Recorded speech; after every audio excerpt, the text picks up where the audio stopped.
Hello my dear aspirants मु आपनको स्वागत जनाऊँगी Ksp पाठशालार booster batch रे। एही बूस्टर बैच रे आमे प्रत्येक एस्पिरेंट्स को बूस्टर डोज दोतिले। बूस्टर डोज माने मोस्ट इंपोर्टेंट टॉपिक विषय रे पढुतिले बहुत कम समय रे बुझी होची। आज आमे पढिबा founder of socio religious movement जेमिति कि प्रार्थना समाज आर्य समाज तार सब फाउंडर से केउ जगह रहतिला ता डेट बुझी होची। एही क्लास टी आपण मानो पई मोस्ट इंपोर्टेंट रहिबो। बूस्टर बैच ता ही आपण मानो पई मोस्ट इंपोर्टेंट रहिबो। तेनु आपण माने जे कोनोसी एग्जाम देबा को जाउछंती ता पूर्वरु ए बूस्टर बैच रो बूस्टर डोज टी को नेकी बा देखि कि जिवे। बूस्टर बैच को देखिबे ताकू सांगरे नेकी जिवे। सांगर केमिति देबे ना मेमोरी रे बुझी होची। ओडिसा पुलिस एसआई एग्जाम आछी आपण मानो पई मोस्ट बेनिफिटेड रहिबो बुझी होची। चलंतु स्टार्ट करिबा आज रो ए बूस्टर बैच रो सेकंड बूस्टर डोज को। प्रथम आम पढ़ा आत्मीय सभा। आत्मीय सभार फाउंडर किए राजा राममोहन राय। केबे एस्टाब्लिश होता ना 1815 1815 मसीह केउठी ना कलकत्ता रे। ब्राह्मो समाज ए ब्राह्मो समाज रे पिला माने कंफ्यूज हुंती।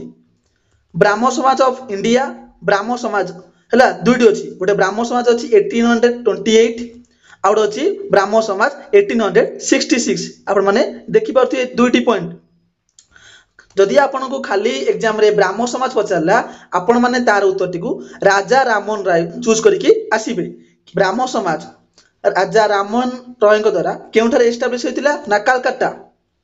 किंतु केशव चंद्र सेन से कलकत्ता केते मसिया रे ना 1866 मसिया रे बुझी होची। एई आत्मीय सभाटी हमर कोन ब्राह्मण समाज होई जातिला बुझी होची। तबर धर्म सभा होइतिला राधाकांत देव केउठी ना कलकत्ता केते मसिया रे एस्टाब्लिश होइतिला ना 1829 मसिया रे। तत्वबोधिनी सभार फाउंडर किए बा कहा द्वारा एस्टाब्लिश होइतिला ना देवेंद्रनाथ ठाकुर केते मसिया रे ना 1839 मसिया रे। प्रार्थना समाज रो फाउंडर किए आत्माराम पांडुरंग केउठारे एस्टाब्लिश होइतिला ना बॉम्बे केते मसिया ना 1867 मसिया। आर्य समाज रो फाउंडर किए ना स्वामी दयानंद सरस्वती केउठारे एस्टाब्लिश होइतिला ना बॉम्बे केते मसिया ना 1875 मसिया। स्वामी दयानंद सरस्वती मूल नाम कौन थिला मूल शंकर बुझी होची। तापरे थियोसोफिकल सोसाइटी का द्वारा एस्टाब्लिश होइतिला मैडम एचपी ब्लाभाटस्काय एवं कॉल एचएस अलकोट केउठारे एस्टाब्लिश होइतिला थियोसोफिकल सोसाइटी ना न्यूयॉर्क रे केते मसिया रे ना 1875 मसिया रे। साधारण ब्राह्मण समाज आनंद मोहन बोस द्वारा होइतिला केउठारे ना कलकत्ता रे 1878 मसिया रे। डेक्कन एजुकेशन सोसाइटी गोपाल गणेश अगरकर द्वारा होइतिला केउठारे ना पुणे 1884 मसिया रे। मोहम्मदन एजुकेशन सोसाइटी सैयद अहमद खान द्वारा एस्टाब्लिश होइतिला केउठारे ना अलीगढ़ केते मसिया ना 1886 मसिया रे। रामकृष्ण मिशन एस्टाब्लिश होइतिला 1897 मसिया रे केउठारे ना कलकत्ता रो बेलूर मठ कहा द्वारा ना स्वामी विवेकानंद द्वारा। सर्वेंट ऑफ इंडिया सोसाइटी का द्वारा होइतिला ना गोपाल कृष्ण गोखले केउठारे होइतिला ना हमर पुणे रे होइतिला। तेणु प्रत्येक एस्पिरेंट एग्जाम पूर्वरु ए बूस्टर डोज क्लास टी को देखि जिवे निश्चित आपण मानकू बेनिफिटेड हबो बुझी होची।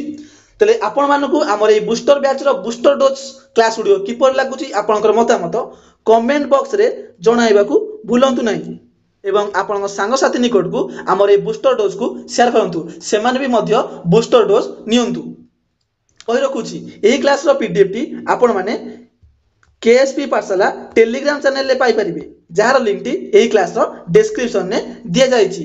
जे माने हमर ए चैनल ले नुआ अछंती चैनल टी को सब्सक्राइब कर नियंतु एही भली बूस्टर डोज पाइबा पई। तले आज सेशन टी को एडी रखुचे नेक्स्ट सेशन ने आउ एक बूस्टर डोज सहित देखा हबो। धन्यवाद।